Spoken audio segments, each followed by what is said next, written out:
study the patterns of the universe. Advancement in the brain. Your mind. Talking about your life. Fundamental principles. Philosophy. What is and what is not true. Those who know themselves. Being better every single day.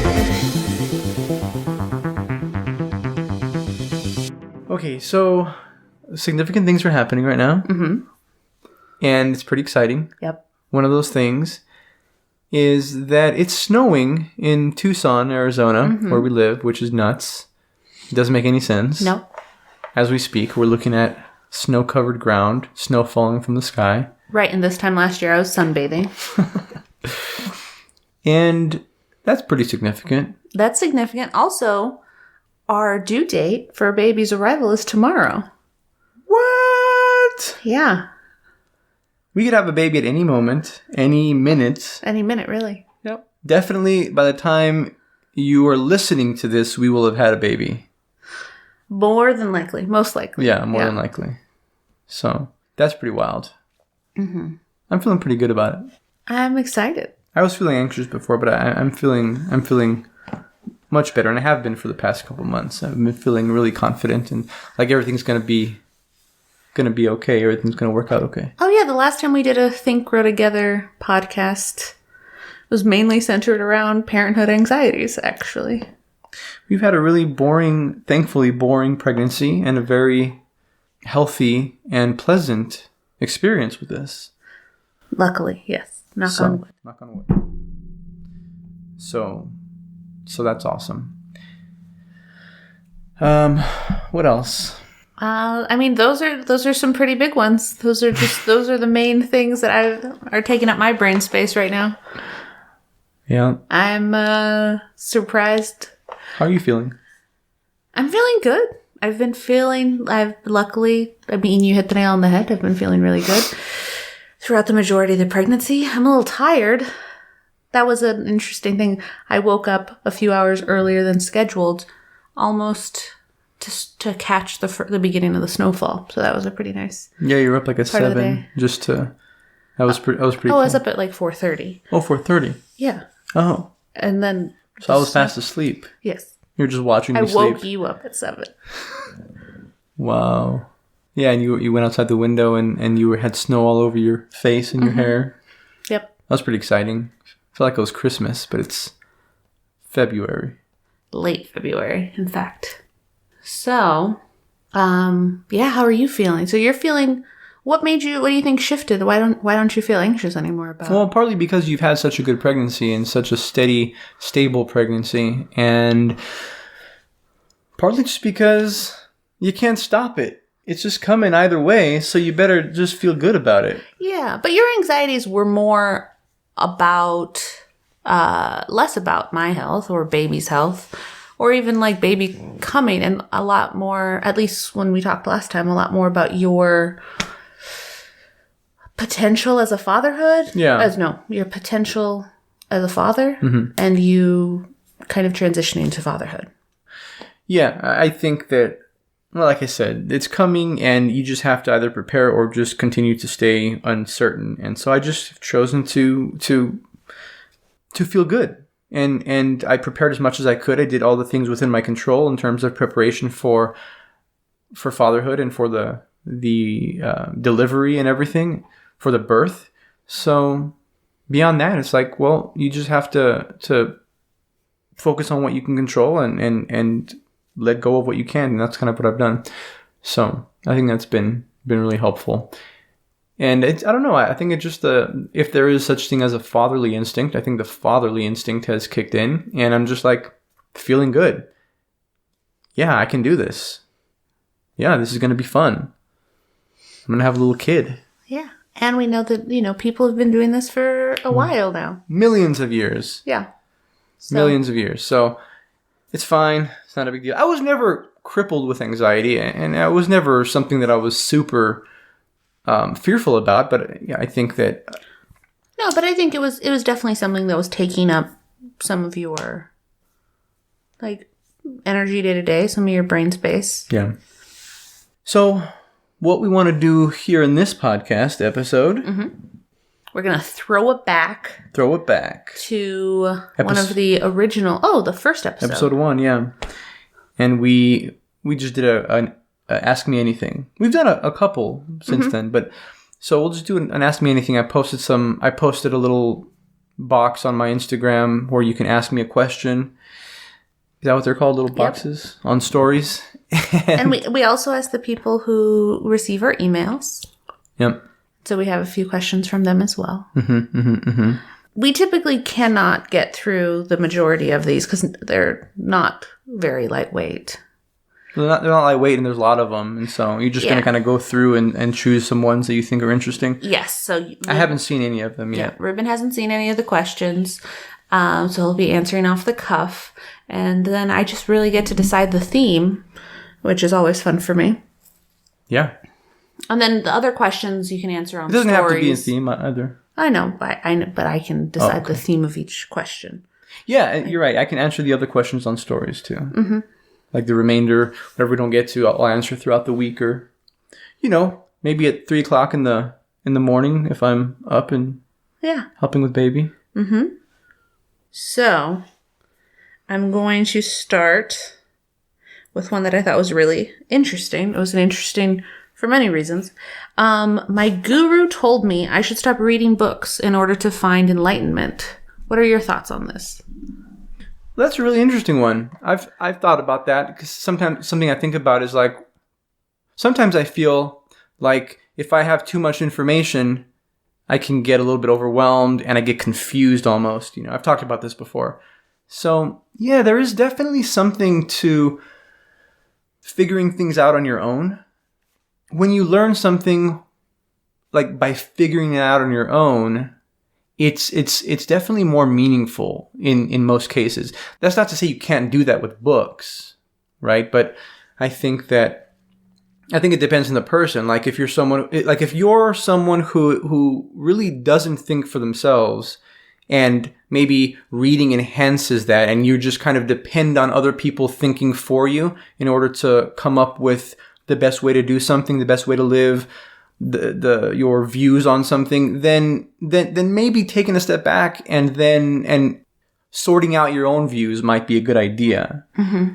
But it depends on the person. I don't think and obviously the guru knows you, I'm guessing, so he may intuit that about you or whatever. But I think it's useful. Albert Einstein has a quote. I think I'm pretty sure this is a legit quote, but it's I don't remember the exact quote, but it's something like reading after a certain age weakens the mind, mm-hmm. or something like that. And so this isn't a hard and fast rule, but you just kind of have to assess for yourself. Like, are you leaning too much on other people telling you how to live, other people telling you what to do, what to think, and not thinking enough for yourself? Because that's really the way that information becomes yours, like the knowledge becomes yours, is by making sure that it is by you acting it out and living it and actually earning that knowledge and kind of internalizing those truths rather than just reading it in a book, because it is abstract when you read it in a book. Yeah, and I think actually I think you made a good point where his guru knows him, and it can be something that he specifically maybe should stop reading books in order to find enlightenment. But also could be something that's applied to social media as well. Like when we have like too much chatter, too mm-hmm. much, it's can be ungrounding. Like we can have trouble kind of like finding ourselves in that or hearing our own voice. Like, right, when there's too much chatter, mm-hmm. too much static, and you're listening to all these things that people tell you to do, it can, if you are inundated with that and you don't temper it, then you're like, oh, do I even agree that this person tells me? Or like, does that resonate with me? So I think it's not necessarily stop reading books altogether, but I do think like you have gone through seasons in which you won't read for a little while in order to absorb the stuff that you've learned and to, figure out what does resonate with you. And you're not, that way you make it your own. Yeah, totally. Sometimes if I take like a week off from the gym, I feel when I go back, I feel stronger, mm-hmm. and my body actually looks even stronger. So, and I find that should be true with taking a break from knowledge sometimes, or reading, or consuming information. That low information diet can be useful sometimes. I agree. All right, next question. Which book holds true to your values/beliefs the most? Well, this is a little bit. This is a good follow-up question. Oh, yeah, that's why. Yeah. Oh, wow. Not just a hat rack. Nope. So, what book holds value? Well, see, it's like, I guess the question is kind of what books have shaped me the most. Because it's like, which came first, the chicken or the egg? Which came first, my values and beliefs, or did the book influence me to like shape my values and beliefs? Right. Or, I mean, it also, once your beliefs and values are shaped, now maybe you read a book and you're like, oh, this is exactly what I... Yeah. It can be an amalgamation of all of the things you've read or all of the things you hold true. Yeah. I think that The 7 Habits of Highly Effective People was one of the earliest books that I read in the self-development genre.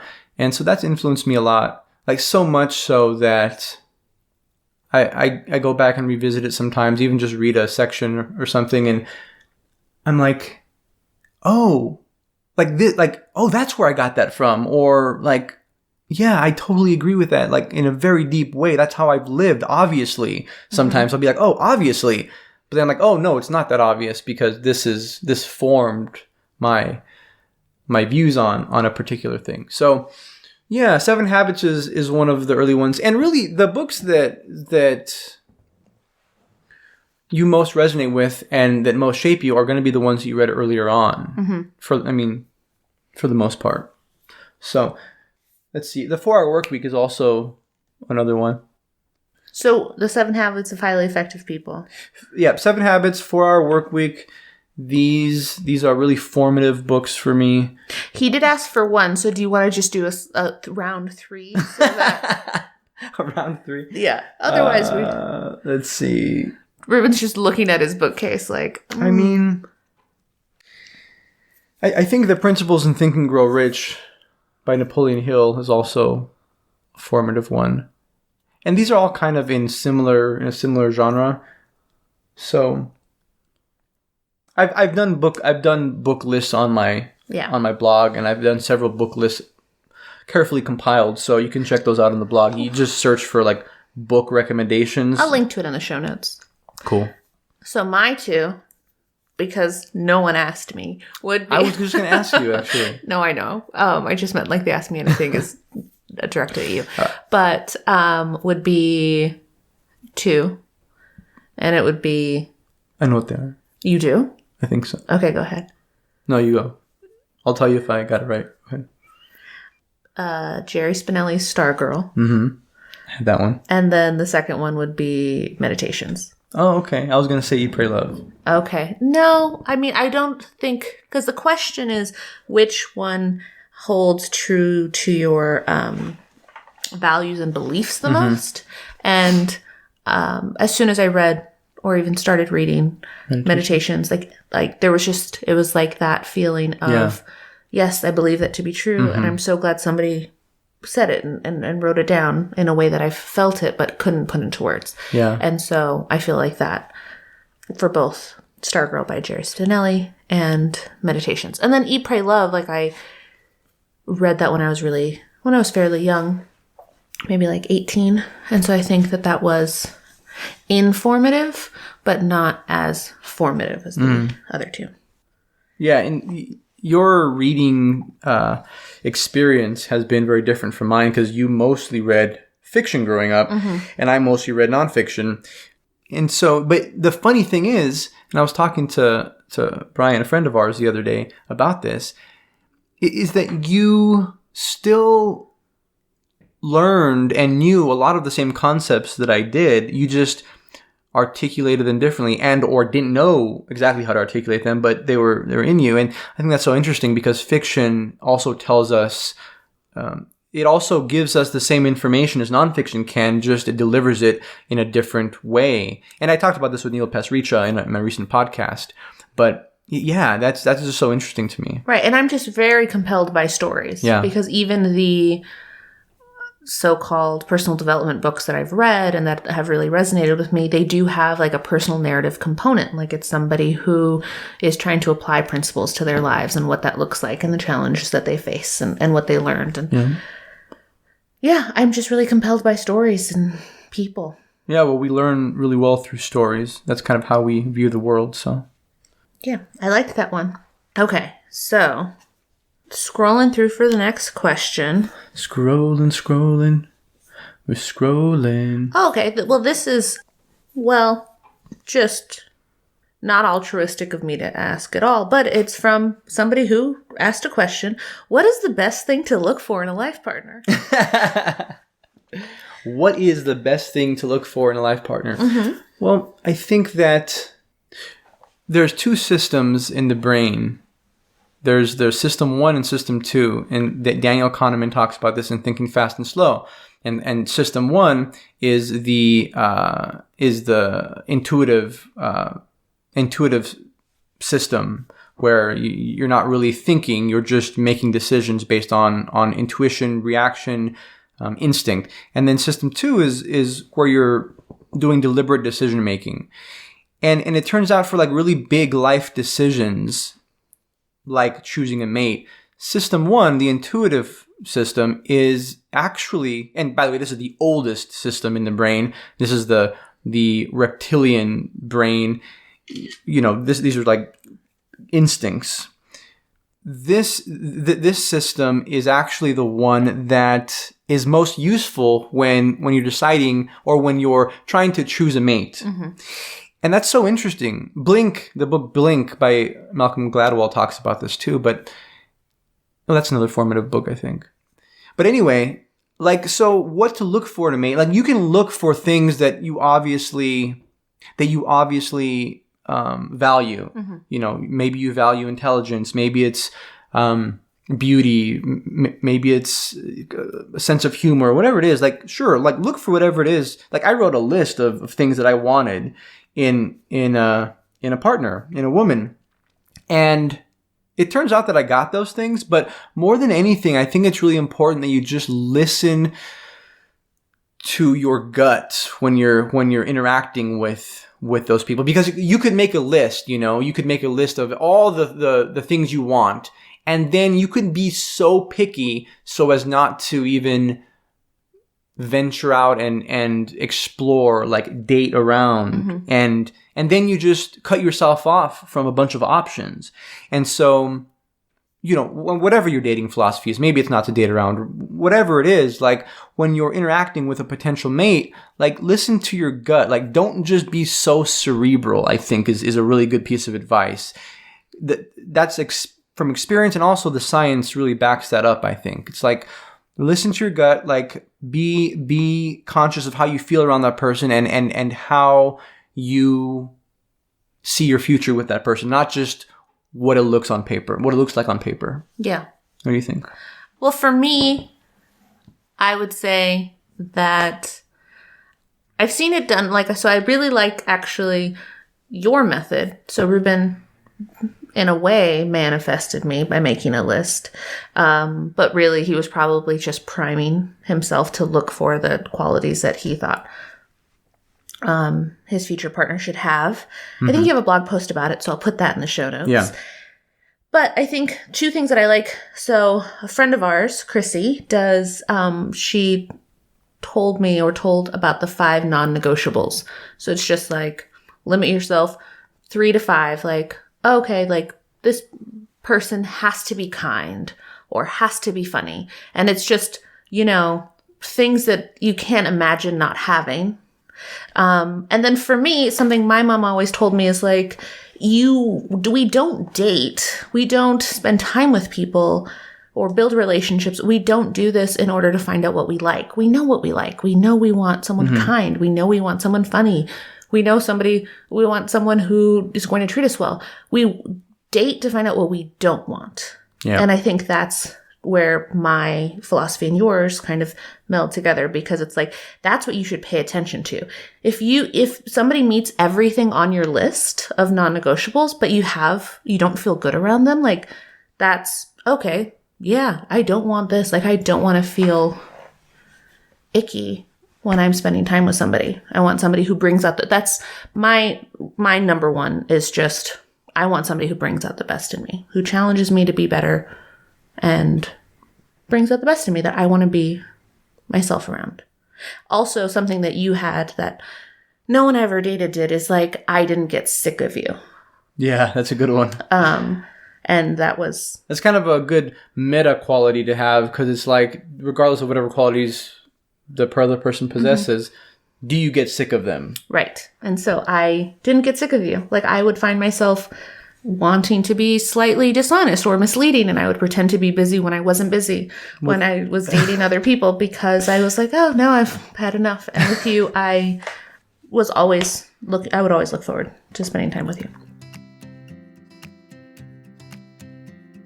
On this show, I often focus on the mental and emotional aspects of living well, but physical health is just as important. You can't think, grow, or prosper to the fullest unless you have your health in check.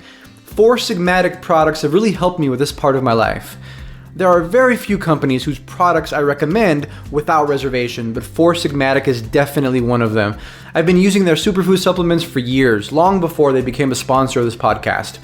Four Sigmatic specializes in mushroom-based drinks that promote immunity, energy, longevity, and just help us live all-around healthier lives.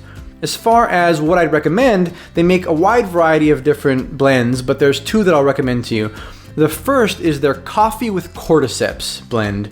Cordyceps is a medicinal mushroom, and it's been shown to support energy, stamina, and athletic performance, so it's perfect before a workout or during a study session or any time you need some extra focus. And all their coffee is 100% organic, and it actually tastes like coffee, not like mushrooms in case you were worried. The second product I'll recommend is probably my favorite supplement I've taken in a very long time. It's not a coffee blend, it's actually a blend of 10 different adaptogenic herbs. What are adaptogenic herbs? In a nutshell, they are plants that have been traditionally consumed, often for thousands of years, to help people adapt to various forms of stress. They help minimize fatigue, promote focus, and just increase general well-being. So I've been mixing this blend into my morning smoothies for a while now, and I've been amazed by how balanced it makes me feel. Cognitively, I'm sharper, I can work for longer periods of time, and I just generally have more energy. As a listener of the Think Grow podcast, you can get 15% off any Four Sigmatic purchase by going to foursigmatic.com/TGP. They've also been kind enough to set up a discount code for you guys. So just type in the letters TGP, as in Think Grow Prosper, at checkout, and you'll get 15% off your order. So again, that URL you want to visit for the discount is foursigmatic.com, all spelled out, /TGP. Or just use discount code TGP at checkout to get 15% off your order. And now, back to the show. Best advice on how I can create a life I'm passionate about. How to create a life you're passionate about. I really think that starting with paying attention to the small things that you're drawn to and actually having the courage to just act on them is a really good start.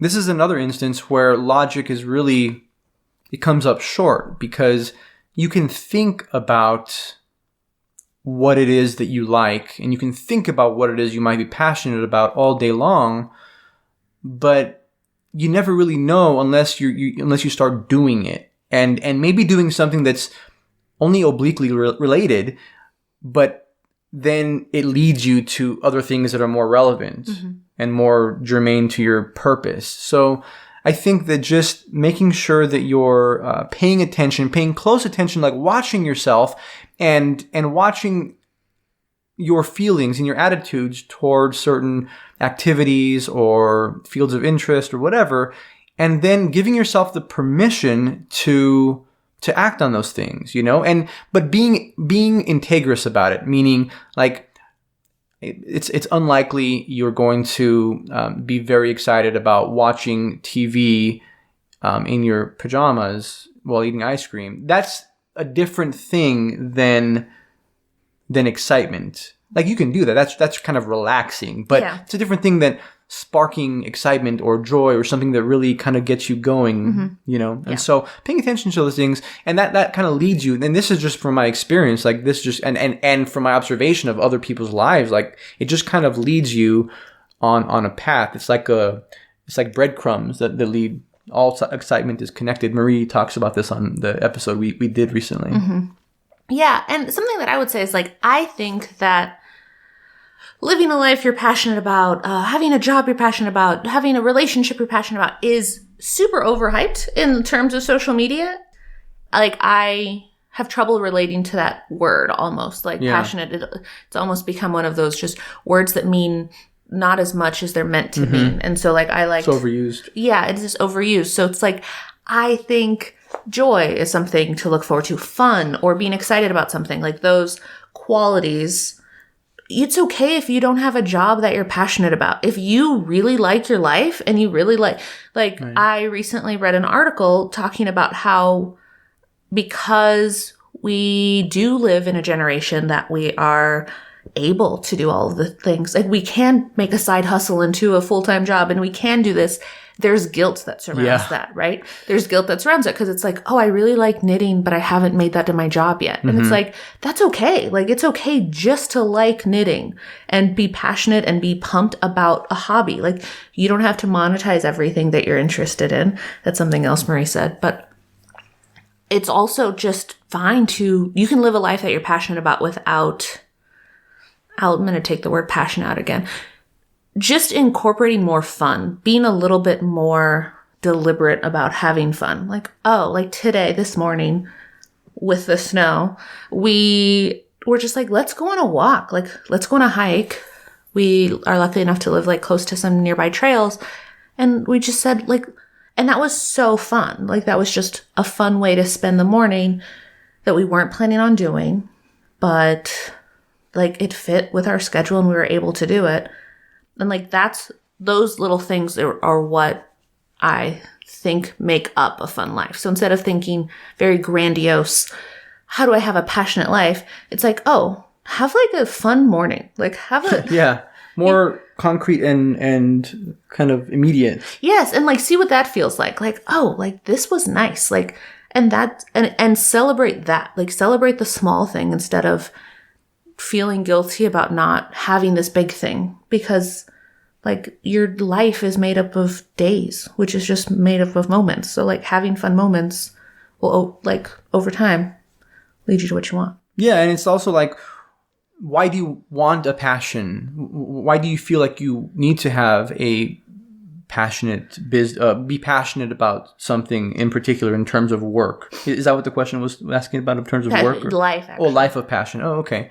So yeah, it's like sometimes, I mean, ask yourself why that is. Is it because it's been marketed to you as something desirable, or is it because like you're a passionate person and you feel like you don't have enough passion in your life? Like, passion is great, but also like, what exactly is it that you're looking for? Maybe it's like you said, it's just joy. Maybe it's just contentment. Contentment is, I gotta tell you, contentment is pretty dope.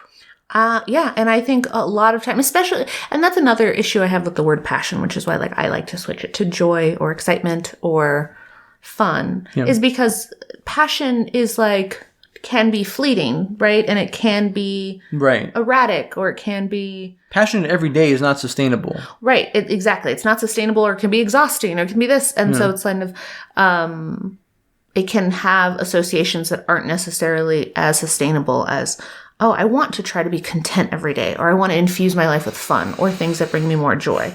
But if somebody's finding themselves in a position where nothing that they do or that in their life sparks them, I can see them asking, hey, how can I be more passionate? Definitely. But I think it just starts with the little micro actions. Yeah. So, should this be the last question? Let's do two more. Two more. Good. Okay. Well, I have this one pulled up, so I'll just read it. What, who, or why drives you, Ruben, to be the beacon of positivity that you are? And how do you stay in that mindset? It's an odd question for me, because I don't feel like every day that I get up and say, hey, I'm going to be a beacon of positivity. Is that what he said? Beacon of positivity? Mm-hmm. Yeah, I don't feel like I'm trying to be a beacon of positivity.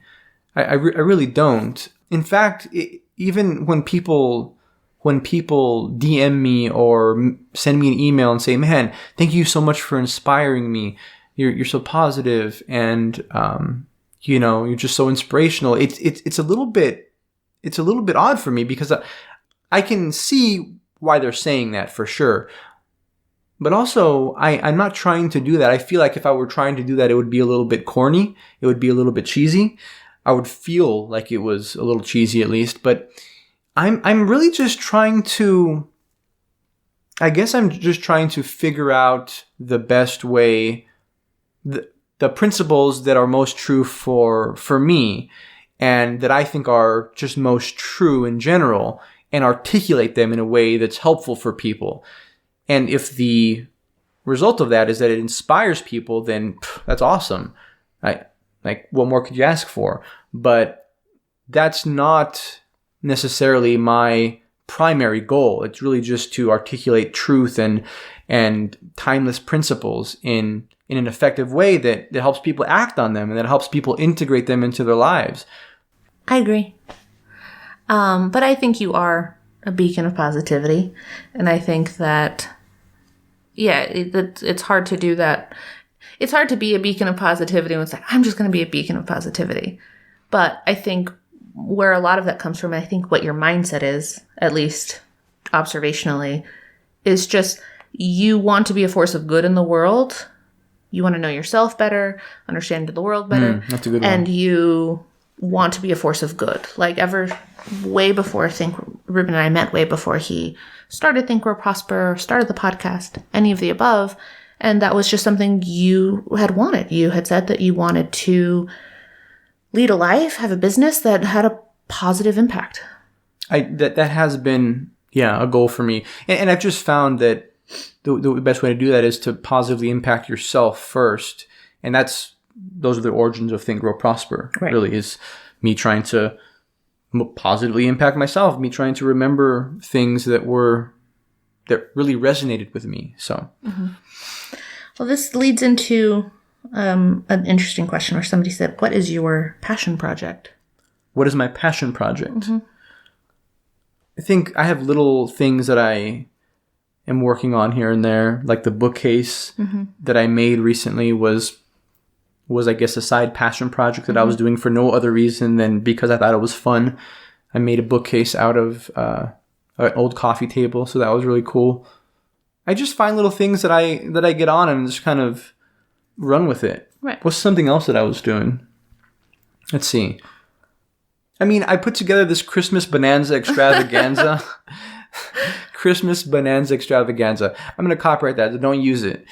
But I really put on this holiday Christmas party for my family for the past couple of years, and that's been pretty fun. Yeah. There's some passion that goes into that, I'd say. Yeah, I think to truth be told, the reason why this is a hard question for you to answer is because you don't do anything passively. Although I don't, again, this comes back to the whole, the word passion. But, if you do something, it's because you deliberately want to do it. I'm excited about it. And you're excited about it. Ruben is, the embodiment of, the follow your excitement. I believe in doing what excites you. And so that's just what he does. And so if he's reading a book or even, what he chooses to watch on Netflix or who he invites on the podcast, all of those things are just things that he's excited about, things that he's looking forward to. Think Grow Prosper started as a passion project. It was just a thing that you were doing because you wanted to do a thing. Yeah, sometimes your passion projects end up working out financially for you. Yep. And so that's the utility and practical reason to follow your excitement. Yeah. Or I really like what Adam said actually about the most recent podcast when he just said, you can become an accidental business owner by doing things that you're excited about. And you can pursue that if you do become an accidental business owner, or you can just keep it as a passion project. Yeah. So this one is I thought was really nice in that, how is self-love achieved? When you feel guilty thoughts about yourself, how do you push those thoughts away? Just wanted to, end it on a really lighthearted note. Well, I give myself a hard time from time to time. I found that if you're able to notice that you're giving yourself a hard time and you're speaking to yourself like someone that you don't like, or like someone that you're trying to cause harm, because really you should speak to yourself like you're like someone that you love. But if you're speaking to yourself in a manner that's not like that, first be aware of it. Like first listen to it and actually know that what you're doing, because you may not know it. But if you are aware of it, then for me, something that has helped is you actually just to give myself the permission to complain a little bit about what it is that I'm feeling. Because I don't complain that often, but just to at least voice my grievance about myself. And that's actually really helpful, because if you have a partner that knows you, then they can kind of help put things into perspective for you. So that's been one thing. And I know not everyone has necessarily a spouse they can do that with, but you can do that with a friend also, and you can do that with a family member who knows you really well and who wants the best for you. But anyone who wants the best for you, if you bring up things that you're thinking about yourself that aren't good and that are making you feel bad, like talk about it with them, because they might be able to put things in perspective for you. Yeah. Or help you work through those thoughts.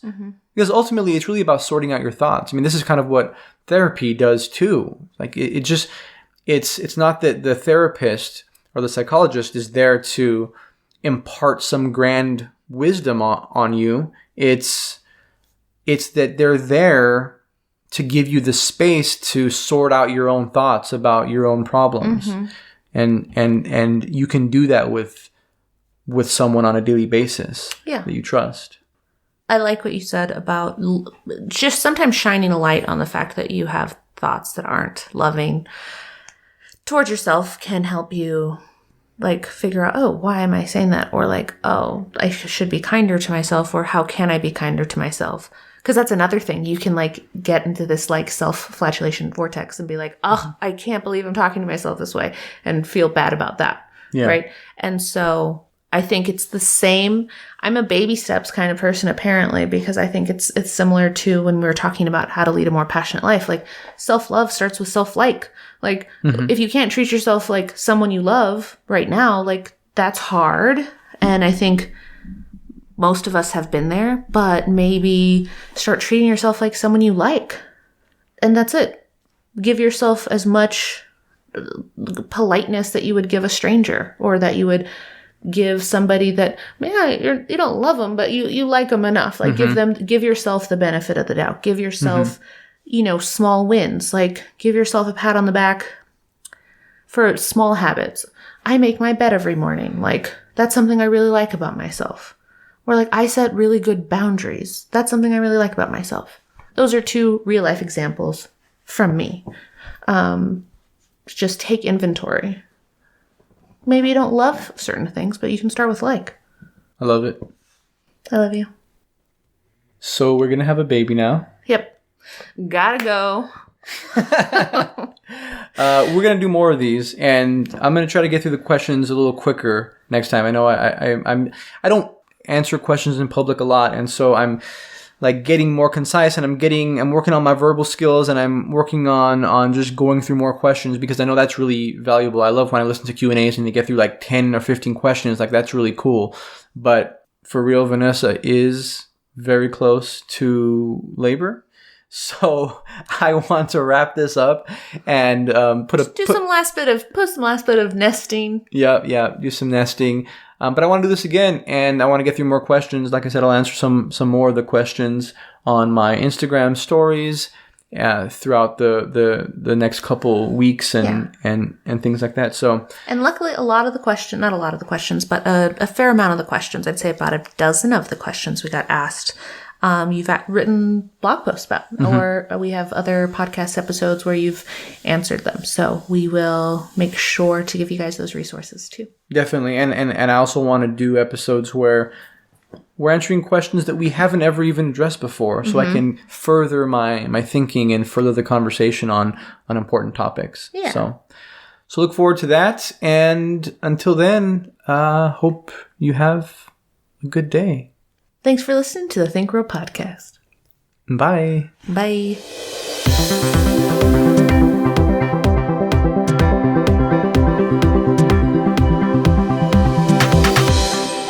Hey, thanks for listening. You can find the show notes for this episode and all other episodes on my website at thinkgrowprosper.com/podcast. That's where I put all the links and resources mentioned in each episode. It's also where I put the outlines of topics covered, which is a really good way to refer back to episodes in the future.